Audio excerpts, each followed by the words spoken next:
welcome back to Your Hour. Joining me now is Jamie Whitfield. She is she has a YouTube channel called Recovery Matters, because it does. Yes, it does. And she's here today to talk to us about accountability. Everybody raises their eyebrows when you say that. Well, first of all, having accountability is basically that obligation or willingness to accept responsibility for your actions, and that's it, and be accountable for them. Yeah. For me, in recovery, accountability is major. Yeah. It is even sometimes a major challenge in my recovery, especially at the beginning, to hold yourself accountable for things. For me, when I think of the word accountability, it does make my eyebrows rise. It does, doesn't it? But for me, in the beginning, it made my eyebrows rise up in a different aspect, like I was scared of the word. But now, when I hear accountability, I'm like, yes, that's me. I know that, you just have to hold yourself accountable. You have to take that responsibility for your recovery and make do with it. Like if you make a verbal service commitment to be somewhere, then you do that. You hold yourself accountable. If you tell yourself, basically it's about making a plan with yourself and sticking with it. Yeah. And that's what I do in my recovery. Yeah, I attend X amount of meetings a week, a day, and I stick with that. And if I have a commitment, I stick with it, and I try to arrive, 15 minutes early. Ish. Yes, we like the ish. But having that personal accountability for yourself, for your recovery, it is just a very important factor. Well, if you don't hold yourself accountable, then it's real easy to fall off the wagon and do things that you ought not do. So, and no one else is going to hold you as accountable as you should be holding yourself. Because your friends and your support group and your family, sometimes they even lack of holding you accountable for your own actions. And so when that starts happening, them old behaviors start creeping back in, and you are heading for danger if you don't start stepping up and leveling back up in your recovery and holding yourself accountable for things. I know that, not holding yourself accountable can easily just have you slipping through, like I said, the old behaviors and then eventually relapsing because you're not being responsible for anything.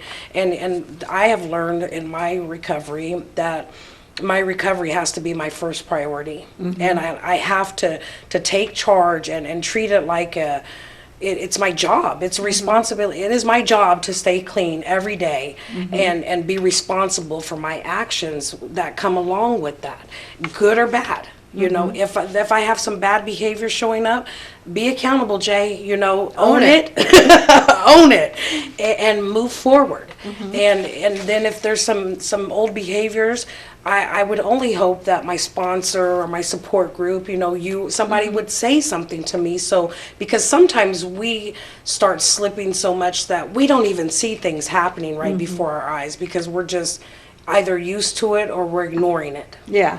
And so that's where, your support network comes in and says, that you might have a person that helps you hold yourself accountable. And that's not a bad idea to team up with someone to help you hold yourself accountable, like going to meetings. Work with each other. Yes, holding each other accountable. And that's what it's about, that group, that unity, there is no better person than another addict helping another addict hold themselves accountable, going to meetings, having that, working the steps, And explain why that's such a good idea, because I think some people miss the idea of going to meetings and talking to other addicts. I think they think that you're just getting together to rehash old times. Oh, no. And I know that there's more to it than that. Whatever fellowship you decide, whatever 12-step program you decide and you attend meetings, these meetings are one addict identifying with another. And it's in our literature that, it's without parallel that the two combinations has worked for 30 some plus years. And what we do is we just share our own experience, strength, and hope. We have literature meetings, we have topic meetings, and we're not sitting there talking about or identifying what we used to do, because we don't care what you used to do, how much or how little you have, where you've come from, who your connections were. We don't care about none of that. What we care about is what we can do to help you with your problem. Right. And that's where you come in with that unity, and you hold each other accountable, and come in and share your experience, strength, and hope of what you did in a situation. And it's never like giving advice. It's suggestions. You can take them or leave them, and it's free. Yeah, just like the library. Yeah. And that's what's so amazing about whatever 12-step program you decide to, enter, if you decide, that, the only requirement that they have for membership is the desire to stop. Yeah. It doesn't mean you have to come in there and be clean already. You just have to have that desire within, and you're welcomed. And even if you're not quite ready yet, but you just want to go and try to connect and find ways to stop, you're still welcomed. And that's what the beauty of the 12-step program and going to meetings, it's just a beautiful thing. Well, I've never met anybody less judgmental than you.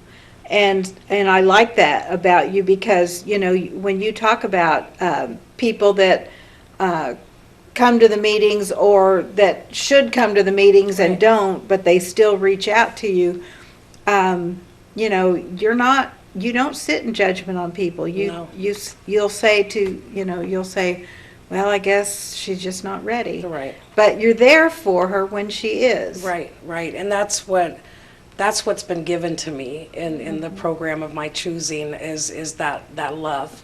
It's that brotherly love, sisterly love. It is that genuine love. And the only reason I can be non-judgmental towards others is because I don't want to be treated like that. Right. For one major, the number one reason. And two, it's because today I have found a self-love for myself, that I can love others genuinely until they can love themselves. And that's also what I've been taught in the program.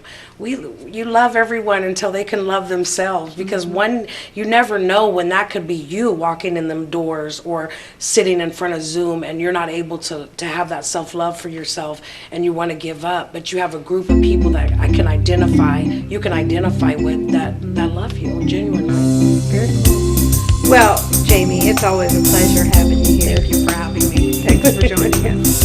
And we'll be back in just a couple minutes with a little more Your Hour.